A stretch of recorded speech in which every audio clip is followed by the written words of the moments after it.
Next, let us learn nutrition in human beings. What kind of food the human beings taking? The human beings take in fruits, vegetables, meat, fish, egg, rice, pulses, etc. Now we will glance into this entire system which takes care of nutrition part and how does it function. The entire structure which is involved in this nutrition process is called as the alimentary canal,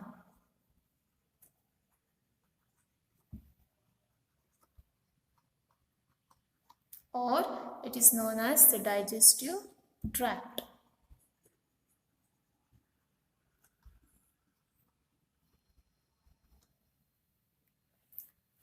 Open your science textbook, page number 99, and look at figure 6.6.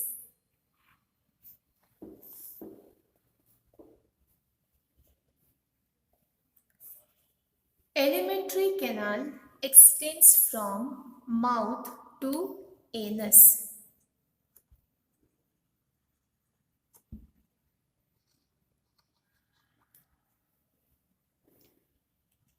It consists of mouth, buccal cavity,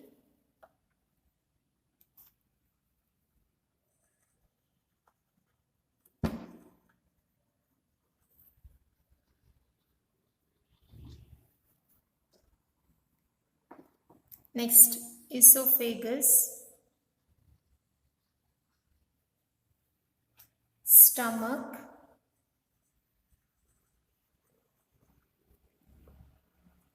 small intestine, and large intestine.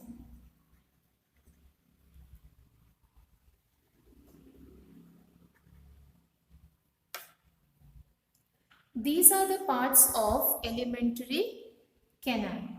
Mouth is a part where we take in food. So mouth is a part through which we take the food. Next is the buccal cavity.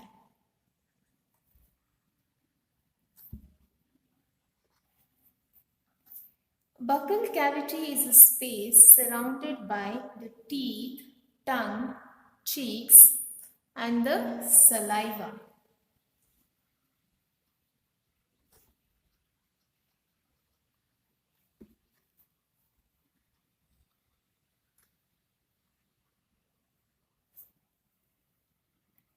Next is the esophagus.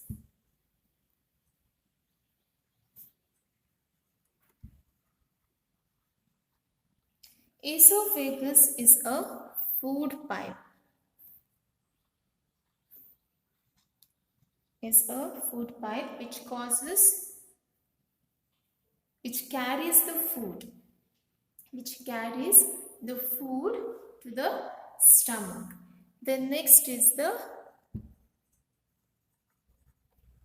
stomach, and this stomach is then connected to a coiled structure called as the small intestine. And this small intestine is then connected to the large intestine.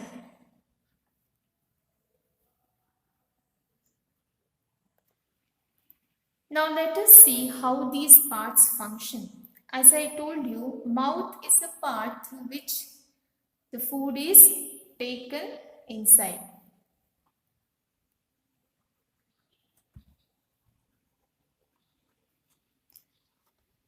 Intake of food. Next is the buccal cavity, and this buccal cavity consists of the teeth, tongue, and saliva. Now teeth, buccal cavity, teeth. Teeth crushes the food into pieces. crushes the food into pieces. Saliva. Saliva will moisten the food.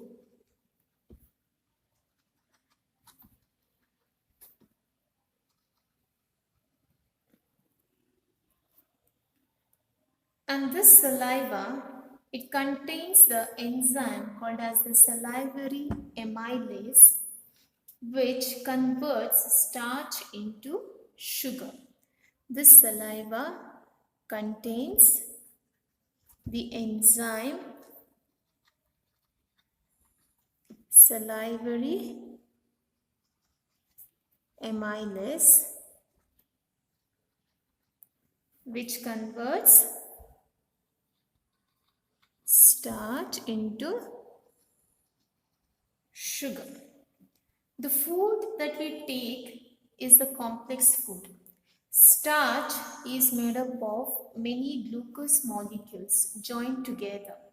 So this enzyme, that is the salivary amylase, converts the complex starch into the simple sugar. So starch is a complex food molecule and sugar is a simple food molecule. Next is the tongue. So tongue, it contains the taste buds. It contains the taste buds to sense the taste of the food.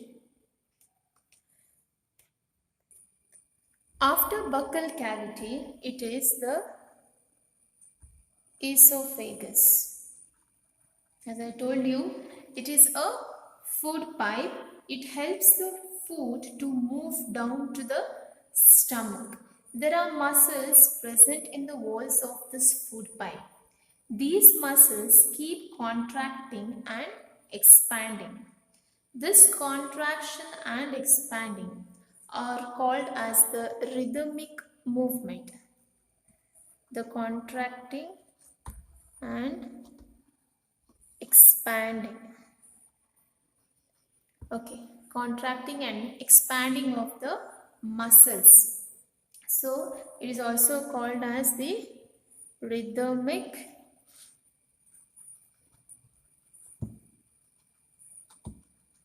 movement. This rhythmic movement of muscles on the wall of esophagus helps to push the food downwards, it is to the stomach. This rhythmic movement of food along the food pipe is called as the peristaltic movement. It is called as the peristaltic movement. During peristaltic movement, digestion of food will not take place. Here in this, the digestion of food will not take place. Okay, now the food is pushed to the stomach.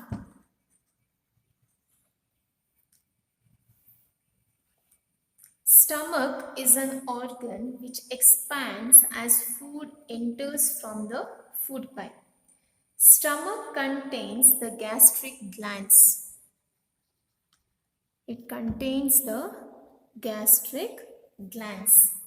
Now, what are glands? A gland is an organ which produces and releases the substances that perform a specific function. It will produce and release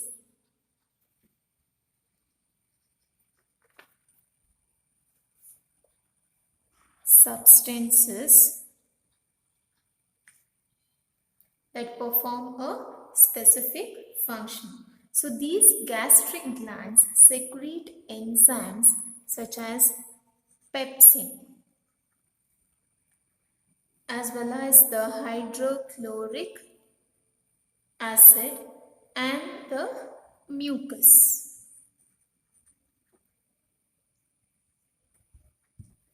Pepsin, hydrochloric acid and Mucus.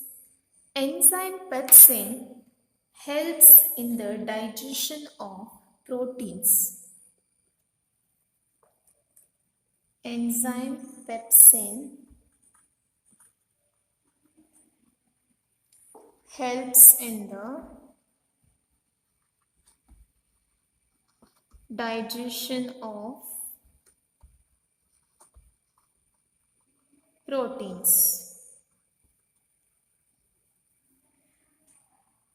Salivary amylase in the saliva, which is present in the saliva, it will partially digest the carbohydrate or the starch into simple sugars. That happens in the mouth itself after the food is moistened. Here the hydrochloric acid kills the hydrochloric acid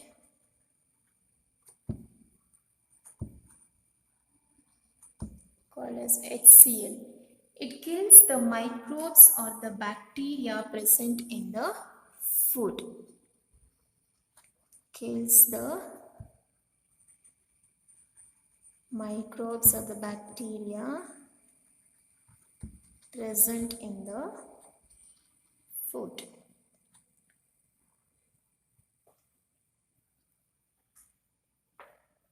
And this gastric enzyme works in the acidic medium. Which gastric enzyme? The pepsin. It works in the acidic medium. That is in the presence of hydrochloric acid. Next is the mucus. Mucus is a slimy liquid. This mucus prevents too much of hydrochloric acid to get deposited in the stomach. Because if too much of HCl acid or hydrochloric acid gets deposited in the stomach, the medium will become too much acidic and this can give rise to the acidity. Is it clear? Okay students, let me wind up the class for today. In the next class, let us learn about the function of the liver, the function of the pancreas and the small intestine as well as the large intestine in detail. Thank you students.